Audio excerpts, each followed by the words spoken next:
በያላችሁበት እንኳን ለብርሃነ ጥምቀቱ በሰላም አደረሳችሁ እያለን እንግዲህ ፕሮግራሞቻችንን እያስኬድን ነው። ከቅዳሜ ፕሮግራሞች እንግዲህ አንዱ የመጽሐፍ ዝግጅታችን ነው። ዮኒ ወጣ ብላል ከስቱዲዮ አይደል? እውነት ነው ከስቱዲዮ ወጣ ብዬ ነበር። ወይዘሮ ብርሃኔ አስፋው የጨረቃ ብርሃን የተሰኘ መጽሐፍ አዘጋጅተዋል። ይህም መጽሐፍ የግል ህይወት ታሪካቸው ነው። እርሳቸውም ከፍ ያሉ ሰው ናቸው፣ ሀገር ያስጠሩ እናት ናቸው። ከእሳቸው ጋር ወዳደረግነው ቆይታ እናልፋለን። በድጋሚ መልካም በዓል ይሁንላችሁ።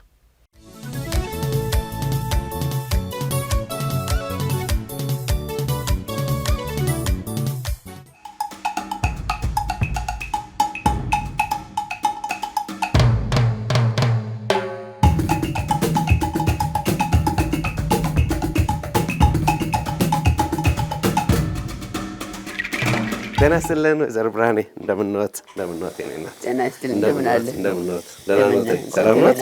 እኔ በጣም ደስ ብሎኛል። እንደምንወት እንደምንወት እንደምን አለ? ደህና ነኝ። በጣም ደስ ብሎኛል ስላየሁት። እኔም ደግሞ እንዲህ በመገናኘታችን በዚህ ነው ማይ። መልካም እግዚአብሔር ያክብርልኝ። አመሰግናለሁ። በአፍ ያለ ይረሳል፣ በጽሁፍ ያለ ይወረሳል ይባላልና በዚህ መልክ ታሪኮን ጽፈው ስላደረሱን ለአንባቢያን ለሁላችን እናመሰግኖታለን። እግዚአብሔር ይስጥልኝ። በጣም እናታችን ወይዘሮ ብርሃኔ ቤቶ ከውጭ ጀምሮ ያለው ዲዛይኑም ቤት ውስጥ የተሰቃቀሉትም ቁሳቁሶች፣ ፎቶግራፎች የእርሶን ትላንትነቱን የሚያሳይ ነው። ከነ ቤተሰቡ በጣም ወደነዋል። አመሰግናለሁ። በጣም እግዚአብሔር ይስጥልኝ። በቅርቡም መጽሐፎ ሂልተን ሆቴል እንደታተመ አውቃለሁ። ያ ምን ይመስል ነበር ምርቃት ስነ ስርዓቱ? የሚገርምህ ነው። እንደው እኔ ከጠበቅኩት በላይ ነው። እንዲያውም እንዲመረቅም እኔ አላሰብኩም። ታሪኩ ብቻ እንዲቆይና ለልጅ ልጅ እንዲያልፍ ነበር እንጂ እንደዚህ ተጽፎ ታትሞ እንደገና በእንዲህ አይነት በደመቀ ሁኔታ ይመረቃል ብዬ አልጠረጠርኩም ነበረ። እዛ ገብቼ አዳራሹን ሳይ ህዝብ ሞልቶ በዚህ ላይ ሙዚቃው በዚህ ላይ ምኑ ተሰማኝ። እንደው ወደ ላይ ወጣሁ። ሰው ትኩረት ሲሰጥልህ አንተም ለቃውም ለተሰራውም ነገር ክብር ነው፣ ለሰራውም ሰው ደግሞ ትንሽ የሞራል ከፍታነት ይሰማል። ደስ ይላል። የሚቀጥለውስ ምን ላድርግ ይባላል። እውነት ነው። እንግዲህ በድጋሚ እንኳን ደስ አለው እንላለን። ከአተነፋፈስ ጋር ኦክሲጅን እንግዲህ በአንድ 3 አመት ሆነኝ ይሄንን ካደረኩ። ለምንድን ነው ፈረንጅ ሀገር ስኖር አለርጂ ብዙ ጊዜ ይዘኝ ነበረ። አየር ይለዋወጣል እዛ ታውቃላችሁ።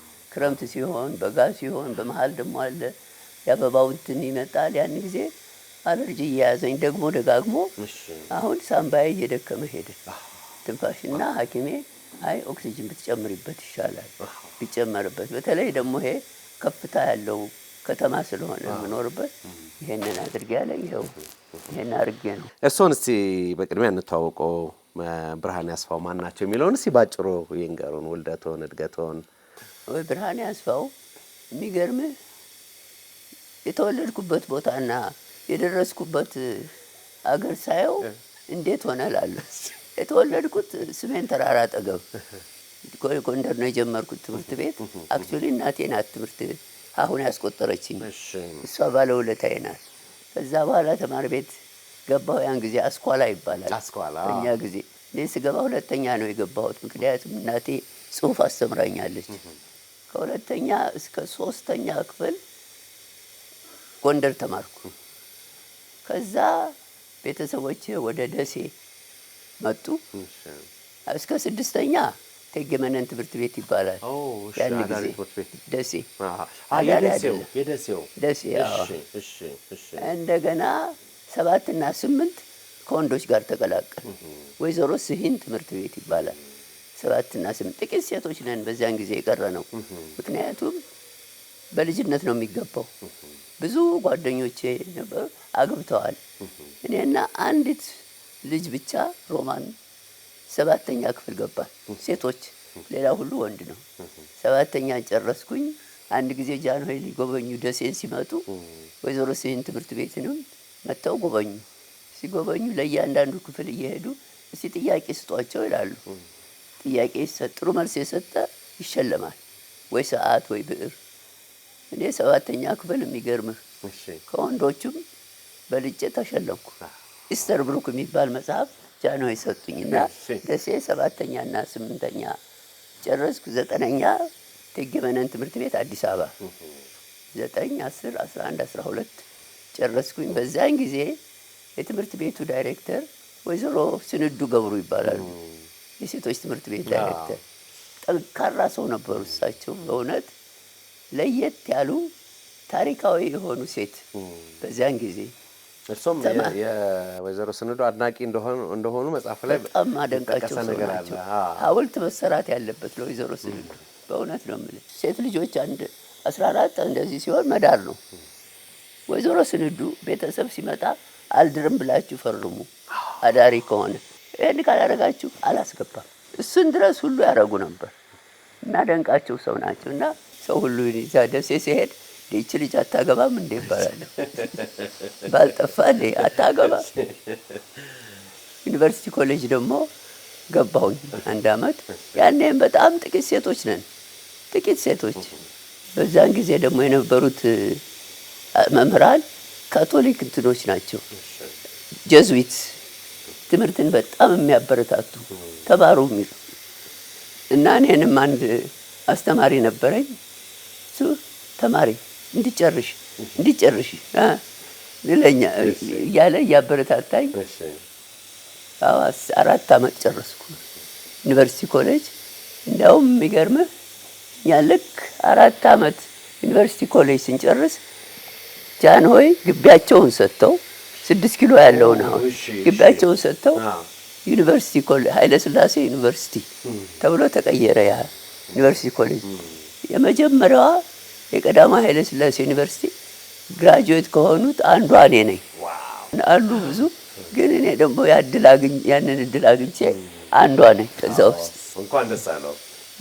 እግዚአብሔር ይስጥልኝ። በጣም ያኮራኛል። እዚህም መጽሐፉ ጀርባ ላይ ያለው ከግርማዊነታቸው ሰርተፊኬቱን ሲቀበሉ ነው። ከግርማዊነታቸው ነው ያገኘሁት። መጽሐፉ ላይ የ3ኛው ገጽ ላይ ይመስለኛል ምናልባት እንደው ትልቅ ታሪክ ቢኖረው ነው ብዬ ነው ከፊት የመጣው።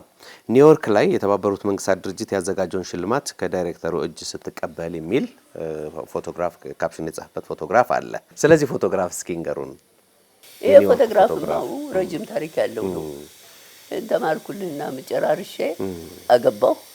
ባለቤቴ ኢንጂነር ነው፣ የኤሌክትሪካል ኢንጂነር ቴሌኮሙኒኬሽን ይሰራ ነበር።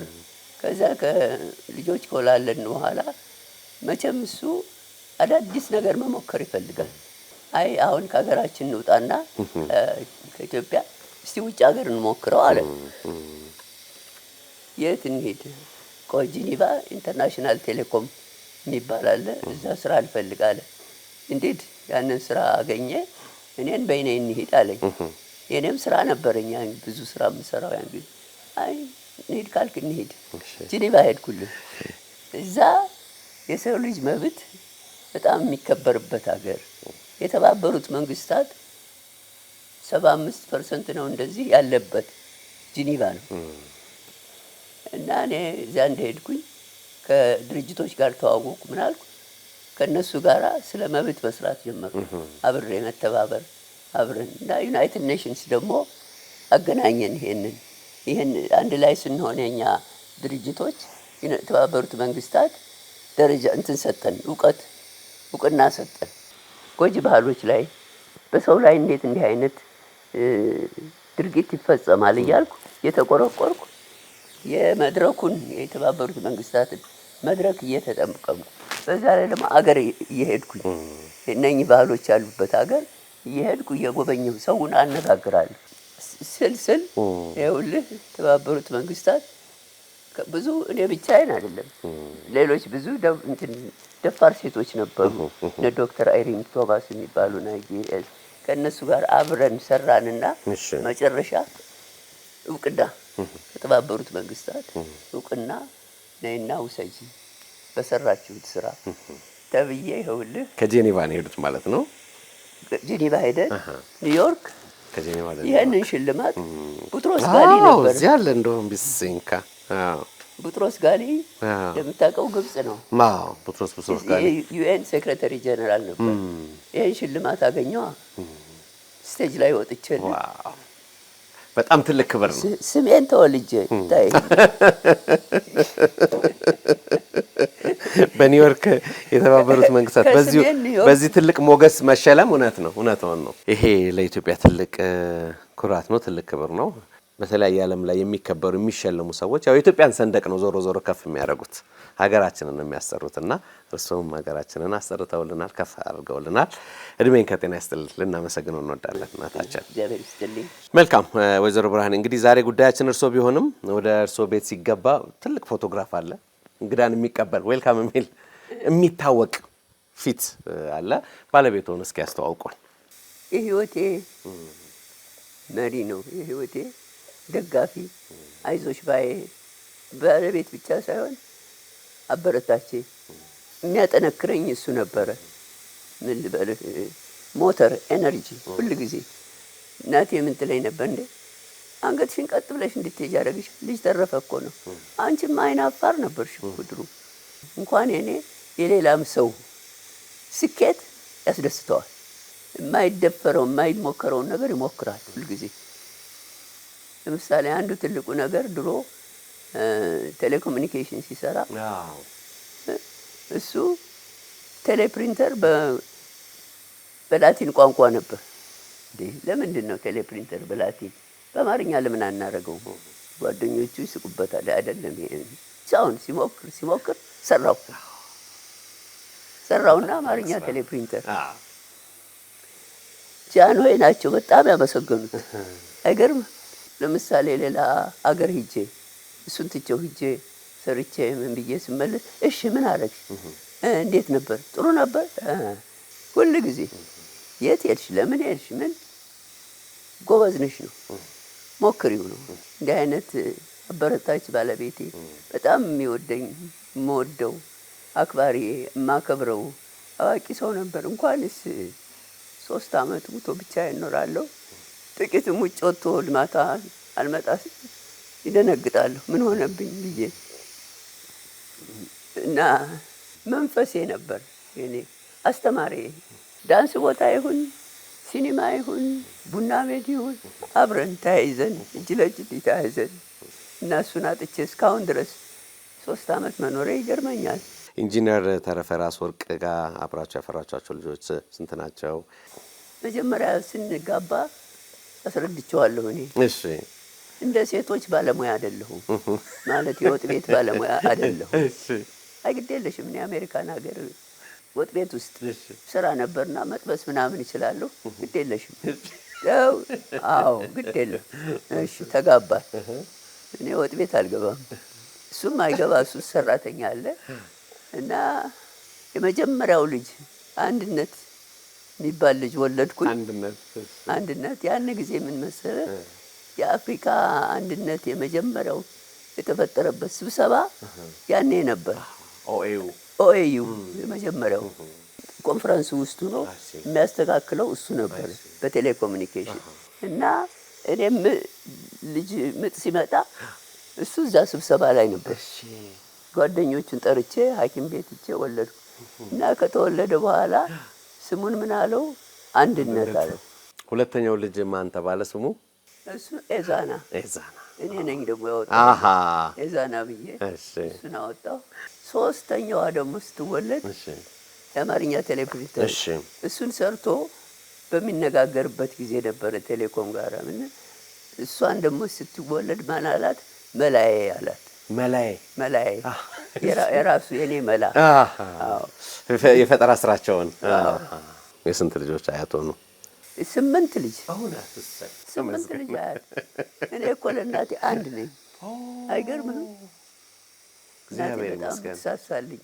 አሁን ይኸውልህ 8 የልጅ ልጅ 3 ልጅ። እግዚአብሔር ይመስገን። አቤት አቤት። ነፍሱን ይማርልኝ አባት። አሜን። ባለቤቶ እንግዲህ አንኮበር ያው በታሪክ እንደሚታወቀው ዳግማዊ ምኒልክ የነገሱበት ስፍራ ነው አንኮበር አይደለ? ከቤተ መንግስት ጋር የተያያዘ ቤተሰባዊነት አላቸው ባለቤቶ? የለውም ቤተሰብ። እሱ ግን በኢትዮጵያ ታሪክ ያምናል። በኢትዮጵያ ጥበብ ያምናል። አሁን ለምሳሌ ሀሁ በቀላሉ የሚል አዎ እሱን ሰርቷል። አዎ በኢትዮጵያ የኢትዮጵያ ፊደል በእንግሊዝኛ መጻፍ የለበት። እኛው የራሳችን ፊደል ብዙ ነገር ይጽፋል። እንግሊዝኛም እንኳን ይጽፋል እንኳን እሱን ሀሁ በቀላሉ የሰራው እሱ ነው። እንዳልከው የቴሌኮሙኒኬሽን መጽሐፍ ይጽፋል። ራሱ የራሱን ታሪክም ጽፏል። አንኮበር ልጅ ፍሮም አንኮበር ቱ ጄኔቫ ባክ የሚል መጽሐፍ በጣም ትልቅ መጽሐፍ ነው። ብዙ ታሪክ ያለው ስሜት አለው፣ ኩራት አለው። እና አንኮበር ታሪኩ አልታወቀም ብሎ ያዝን ነበር። ትንሽ ቁጭ አልነበረውና የአፄ ምኒልክ ቤተ መንግስት አንኮበር ላይ ድሮ የነበረው እሱ እንደምንም ተብሎ ፈርሶ ምን ብሎ ተረስቶ እሱ ሄዶ ምን አየና የለም ይሄን ነገር እንደገና እንትን ማድረግ አለብኝ፣ ማስነሳት ማነቃቃት አለብኝ ብሎ ያንን ከመንግስት ይሄንን እስቲ እኔ ልስራበት ሎጅ ላድርገው፣ ቱሪስትም ሊመጣ ይችላል፣ የአንኮበር ሎጅ ልበልና ልስራው ብሎ ያንን የአንኮበር ሎጅ በራሱ ወጪ አሰራው። እንደ ድሮ በድሮ መልክ ተሰራ አንኮበር ፓላስ ሎጅ። የቱሪስት መዳረሻ ሆነ። አሁንም ይኸው ታውቋል። አንኮበር ፓላስ ሎጅ እሱ ነው። ባለቤቶም የዛ ታሪክ መነሻ በመሆናቸው እንደገና ጉዳዩ ደግሞ በታሪክ እንዲመለስ በማድረጋቸው ኢንጂነር ተረፈ ራስወርቅን በእውነት ነፍሳቸው በሰላም ትረፍ። መልካም፣ ወደ አንዳንድ ነገሮች እስኪ ደግሞ እንለፍ። የኖቤል ሽልማት እጩ ሆኖ ነበር። ኖቤል ፒስ ፕራይስ። እሺ፣ እንዴ እዛ የነበሩ ድርጅቶች እኔን ኖሚኔት አደረጉኝ። ኖቤል ፒስ ፕራይስ አይ ዋዝ አ ካንዲዴት። ግን የኖቤል ፒስ ፕራይስ ደግሞ አገር ይመጡና ያሉ የአገርህን መንግስትም ባለስልጣኖችም ያነጋግራሉ። በዛን ጊዜ መጥተው እዚህ ሲያነጋግሩ ድጋፍ አላገኘሁም። እዚህ መንግስት አይ እሷ እኛን አትደግፍም በማለት ውጭ ጉዳይ የኖቤሉን አልተስማሙ።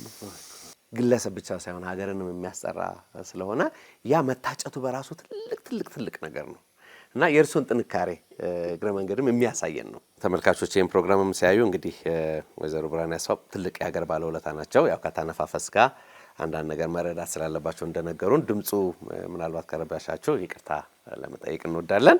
ወደ ጨዋታችን እስኪ እንመለስ። በርካታ ሽልማቶችን ወስደዋል። ዋናውን እስኪ እናንሳ። ኦስትሪያ ተሸልም ያለው አፍሪካ ሴኔጋል ሰርቲፊኬት እዚህ ሰጥተውኛል። ያው የኛውን አግኝቻለሁ። አዎ ይሄ ደግሞ አለ የኒውዮርኩ ይሄም ትልቅ ሽልማት ነው በጣም።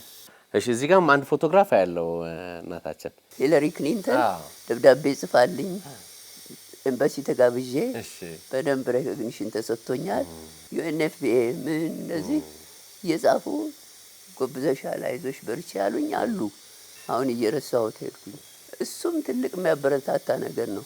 እኔ ግን ሽልማቴ ምንድን ነው ብትለኝ አስተያየታቸውን የምቀይራቸው ሴቶች እዛ ኢንተርናሽናል ዴይ ኦፍ ዚሮ ቶለራንስ ቱ ኤፍጂኤም እንበልና እኛ መጀመሪያ ይችን እስቲ እንዳበረታታ እንጻፍ ጋዜጣ ላይ ኢንተርናሽናል ዴይ ዚሮ ቶለራንስ ቱ ኤፍጂኤም የመጀመሪያው የአፍሪካ ታገል ድርጅት የተፈጠረበት ይሄን እናድርግ ብለን በየዓመቱ እናከብራለን። ቀዳሚ እመቤቶችን እየጋበዝ ፈርስት ሌዲስ እየጋበዝ ስብሰባ እናደርጋለን። ምን እንላለን? ሞር አገሮች ይችን ቀን እያወቋት ሄዱ። ከዛ ዩኤን ላይ ደረሰች። ኢንተርናሽናል ዴይ ኦፍ ዚሮ ቶለራንስ ሴፊ ሬኮግናይዝ ተደረገች እና ኢራዲኬሽን ኦፍ ሃርምፉል ትራዲሽናል ፕራክቲስ ምትል አርቲክል እሷን ድራፍት አድርገን ለኮሚቴው አቀረብን። ማለት ዩሮፒያኖቹ ምንም አላሉ ኮሚቴው፣ አፍሪካኖቹ ግን ተቆጡ። እንዴት ባህላችን እንደዚህ ታጋልጻላችሁ? እንዲህ አይነት ነገር ለምን እንዲቀር ከፈለጋችሁ እናንተው ራሳችሁ እንግዲህ ህግ አውጡ። ይሄ ደግሞ ባህል የሚጎዳው ልጆችን ነው። ታያላችሁ ሶማሌ በየስንት ሀገር ሴት ልጆች እንዴት ተደርገው እንደሚተለተሉ እና ይሄንን ካላስገባን ሌላ ምን ይገባል? እንግዲህ ምን ያህል ህዝቡ እንደተገነዘበው አናውቅም እንጂ መክሰስ መቀጣት ይቻላል። አዎ ማስቀጣት ይቻላል፣ ልጆች ሲገረዙ ማየት እና እዚህ ድረስ ደርሰናል። ዋው እዚህ ደረጃ ተደርሷል። የዓለምን ሕግ እስከ ማስቀየር የብርሃኔ መነሻ በሚለው ላይ የማሚት እምቢታ፣ ፊታውራሪ ሹምዬ፣ ረቡኒ፣ መንገደኛ ልጅነት፣ ከንጉሥ የተሰጠ ብዕር፣ ለምሳሌም አለውና ምሳሌ፣ እምቢታን ያነቃቃችሁ ቡና የሚልና እንዲሁም ምዕራፍ 2 ላይ የብርሃኔ ቤተሰብ በሚለው ላይ መንገዱን እየሰራ የሚጓዘው መንገደኛ፣ 40-60 ትናንሽ ሰርጎች፣ ያ ሰውዬ ምናለሽ ማታ፣ በርበሬ ቀንጥሱ፣ ጀማሪ ባለትዳሮች፣ ዝምተኛው ገዳይ፣ ተስማሚዋና ተቃዋሚዋ ብርሃኔ፣ ተማሪዋ ብርሃኔ፣ ፈርቀዳጇ ብርሃኔ፣ ገበሬዋ ብርሃኔ፣ ቀዶ ጠጋኟ ብርሃኔ፣ ለውጥ ፈጣሪዋ ብርሃኔና አፍቃሪዋ ብርሃኔ በሚሉ ንዑሳን ርዕሶች የእርሶ ታሪክ ከመጀመሪያው እስከ መጨረሻው ተሰንዷል። ሸጋ ነው በጣም። ከዚህ ነን ለማጠቃለል ያህል እንደው ባነሳው በጣም ደስ ይለኛል የሚሉት ንዑስ ርዕስ ላይ አንዱን እንምዘዝና በዚያ እንቋጭ። ያ ሰውዬ ምናለሽ ማታ እንደ አጋጣሚ ሆኖ ሁለታችንም ተፈላለግን ይመስለኛል። እኔም በሩቁ ሳየው እንደው ወይ ጉድ እንዲህ አይነት ቆንጆም ሰው አለ እሱም ያየኛል። ከዛ ተከታትለ ከወጣሁ በኋላ አንድ ሰርግ ቤት ነው የተገናኘ ነው የተያየ ነው። ተከታትሎ ይመጣና እባክሽ ስልክሽን ስጪኝ። እኔም እምቢ አላልኩም። ከዛ በኋላ ስልክ ደወለልኝ። ወጣን አብረን እንደዚህ ስንል እንጋባ አለኝ። መጨረሻ ተጋባን። ተበድራችሁም ሰርግ እንደሰረጋችሁ የተጻፈ ታሪክ አለ? አዎ ገንዘብ የለንም። ምን ይሁን ያን ጊዜ ዩኒቨርሲቲ ኮሌጅ ስትጨርስ ብድር ይሰጡ ነበር። መጀመሪያ ወደ 4500 ነው 5000 ብር ይሰጣል። ቀስ እያል ከደሞዝ እየተቀነሰ የሚሰጥ እንግዲህ እኔ ጨርሼ ስለወጣሁ ያንቺ ብር አለ እንበደር አለኝ። ተፈቀደ። ባንክ ሂዶ በሉ ገንዘቡን እንግዲህ ብድሩን ስጡኝ ሲል እንዴ ይሄ የሚለው ብርሃኔ አስፋው ነው አንተ ተረፈነ እንዴ ምን ነክ እዛ እሺ አመጣታለሁ አለና በእኔ እንሂድ ሄድን ባንክ። በዚች ላይ ፈርሚ አለኝ ባንኩ። ፈረምኩ። 5000 ሰጠሁኝ። በሱ ተደገሰ። ይኸውልህ ተጋባን። ሌላ ገንዘብ ተበድረን እዚችም ጨምረን ኬንያ ሃኒሙን እንሄዳለን። ብድር አይፈሩም ጋሼ ምንም። ኬንያ ሃኒሙን ተበደርን። እንደገና ትንሽ ጨምረን እሱ ኬንያ ሄድና ሃኒሙን። ያ ጊዜ እኮ አይታሰብም፣ አዲስ አበባ መውጣትም አይታሰብም።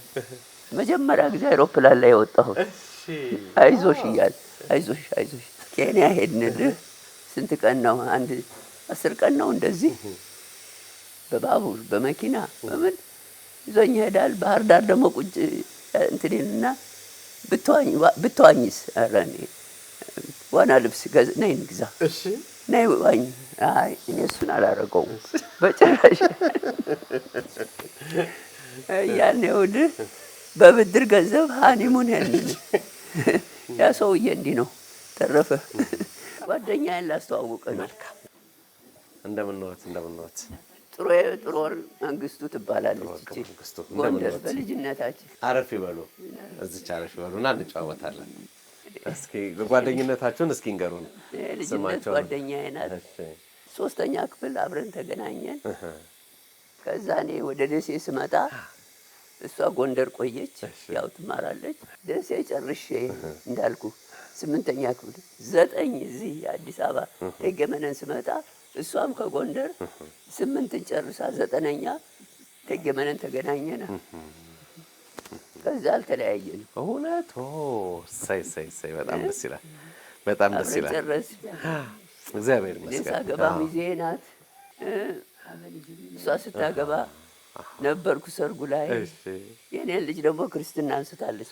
አበልጅ ሆነዋል። መላየ ክርስትና አልተለያየንም። በቃ ውጭ ብንኖር አየርላንድ ብትሄድ እኔ ሄጄ ጠይቃለሁ። ጂኒቫ ትመጣለች እኔ ታየኝ። አሁን ደግሞ ይኸው እንዳጋጣሚ ሆኖ እግዚአብሔር አዲስ አበባ እሷም እኔም እዚሁ ተገናኘን። ይኸው አብረን ይችን የመጨረሻ ዘመናችንን አለሽ አለሁ እያልኩ እየተባባል እንጠያየቃለን። እግዚአብሔር ይመስገን። ታድላችኋል በጣም እውነት። እርስዎንም ስላገኘን በጣም ደስ ብሎናል። ጓደኝነት ጥልቅ ነው የሚለውን አመላካች ናችሁ እናንተም። እሰይ እሰይ፣ እግዚአብሔር ይመስገን። አዎ እሰይ፣ እግዚአብሔር ያወጀው ነው። መልካም እንግዲህ ወይዘሮ ብርሃኔ በድጋሚ እንኳን ደስ አለው። የጨረቃ ብርሃንን እንግዲህ ያው አሁን ገበያ ላይ ነው ያለው፣ እየገዛችሁ እንድታነቡት እኛም እናበረታታለን። እዚህ ውስጥ ታሪክ አለ፣ ትላንት አለ፣ ዘመን አለ፣ ኢትዮጵያ አለች እና የኢትዮጵያ ልጆች ደግሞ ከፍታን እግረ መንገድ ያየንበት ነው ማለት ነው። የመጽሐፍ ዝግጅታችን እንግዲህ ይሄን ይመስላል። በድጋሚ አመሰግኖታለሁ። ሁላችሁንም አመሰግናለሁ። እዚያ ከርቀት የማያቸውን ፎቶግራፎች ጠጋ ብዬ አይቼ ወደ ስቱዲዮ መለሳለሁ ማለት ነው። እኔም በጣም ነው የማመሰግነው። በእውነቱ የእናንተን ስቴሽን ትልቅ ነገር መመልከት አለበት። ታሪክ ማለት ለትውልድ ትልቁ መቆሚያ ምንድን ነው የሚሉት ቢልዲንግ ብሎክ ይባላል በፈረንጅ። ስለሆነ ታሪክን አስተምሩልን። ከኔም ሌሎችንም በእውነት ከኔም የሚበልጡ የሴቶች ታሪክ ስላለ አስተዋውቁልን። ኢትዮጵያ ደግሞ በሴቶች ታሪክ ከነ ንግስት ሳባ ጀምሮ የታወቀች ናት። ታሪኳም የሚጀምረው እዛ ላይ ነው። ስለዚህ ሴቶችን አስተዋውቁልን፣ አሳውቁልን በታሪክ አደራ ነው የምለው። እግዚአብሔር ያክብርልን። በጣም እናመሰግናለን።